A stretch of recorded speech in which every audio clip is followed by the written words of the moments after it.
The Pentagon has released another batch of UAP files, that is, unidentified anomalous phenomenon.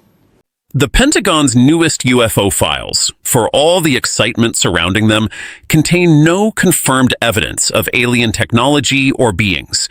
This is the single most important finding, and it comes straight from the government's own documents. Across every official review, the Pentagon's dedicated investigative office has stated plainly that it has found no empirical evidence that any sighting represents technology from beyond Earth. Officials releasing the files were careful to say the same thing, explicitly declining to interpret the material so that the public could make up their own minds, while stressing that nothing in it confirms extraterrestrial contact. That does not mean the files are boring.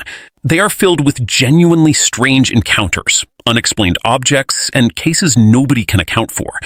But the honest headline is this: the mystery in these documents lies in what remains unresolved, not in any hidden proof of visitors from other worlds. Donald Trump set the current wave of UFO disclosures in motion with a direct presidential order. In February 2026, he announced that he had directed the Pentagon and other federal agencies to identify and release government files relating to unidentified flying objects and possible extraterrestrial life. The result was a program with the fitting acronym PURSUE. And on May 8, 2026, the first batch of never-before-seen files appeared on a public government website, with no security clearance required to view them. Defense Secretary Pete Hegseth framed the effort as delivering maximum transparency, saying these files had long fueled justified speculation and that Americans deserve to see the material for themselves. More tranches have followed every few weeks. The scale is remarkable, potentially spanning tens of millions of records across dozens of agencies, many of which exist only on paper and must be reviewed by hand. Apollo astronauts reported genuinely puzzling sights during their missions to the moon, and their accounts are among the most captivating material in the release. The files include NASA transcripts and photographs from the Apollo era that had never been presented this way before. In one, the astronaut Buzz Aldrin describes observing what appeared to be a fairly bright light source in space, which the crew tentatively guessed might be a laser. Another Apollo photograph shows 3 unexplained lights visible above the lunar terrain, highlighted by the government in its own caption. Other astronauts described flashes of light sailing off into space and rotating bright particles.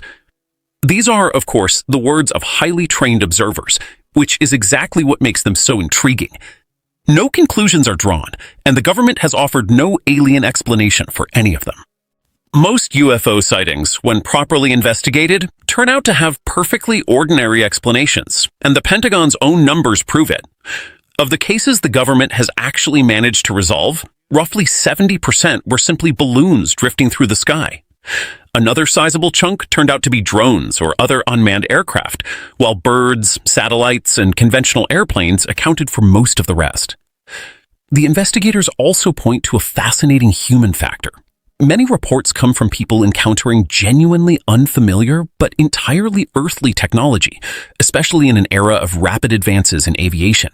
And modern infrared cameras can play tricks, making hot jet engines appear as odd pill-shaped blobs. Historic sightings were similarly resolved, with the famous Roswell incident traced back to a secret high-altitude balloon program. The sky, it seems, is full of mundane things that look extraordinary. The Pentagon is currently working through a caseload of more than 2,000 reported sightings, a number that keeps climbing. A spokesperson confirmed in February 2026 that its investigative office had been examining over 2,000 cases, up substantially from earlier counts. Here is the crucial nuance that often gets lost. Around 1,000 of those reports lack sufficient data to analyze at all and simply sit in an active archive, ready to be reopened should better information ever surface. This is the key point about the word unresolved. In the vast majority of cases, it does not mean investigators confirmed something impossible. It means there was not enough evidence to reach any conclusion, often just a fleeting blur on a distant sensor.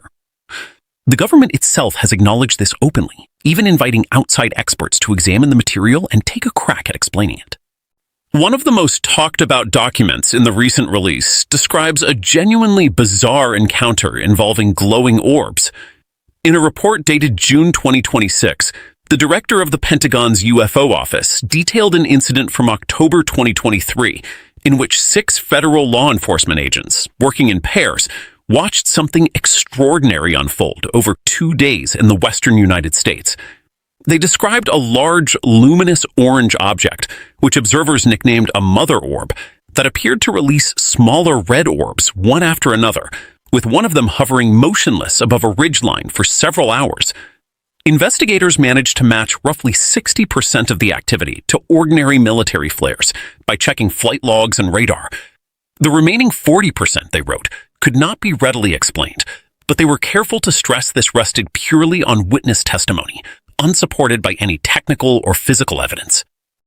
One must always be concerned about adversarial disinformation when you're getting foreign intelligence, but I was able to cross-verify this information internally to back up the foreign government assertions. David Grush is the man whose explosive allegations transformed the UFO conversation, yet his claims remain entirely unverified.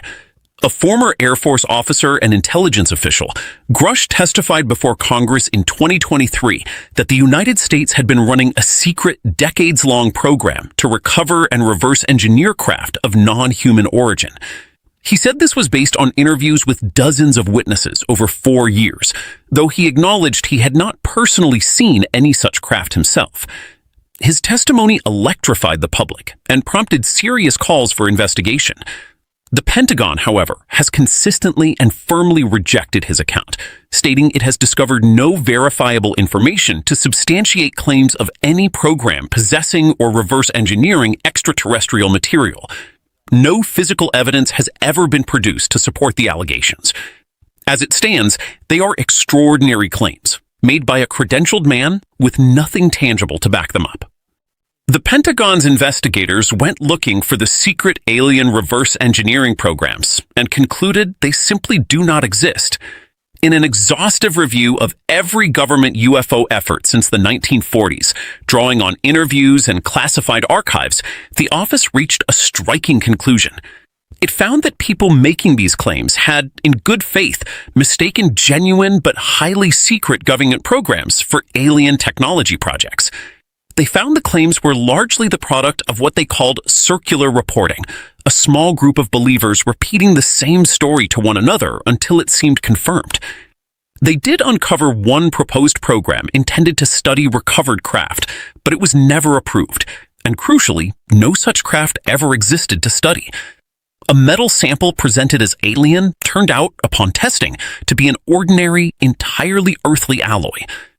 The most substantive concern in this whole story is not aliens, but paperwork the Pentagon has failed to deliver.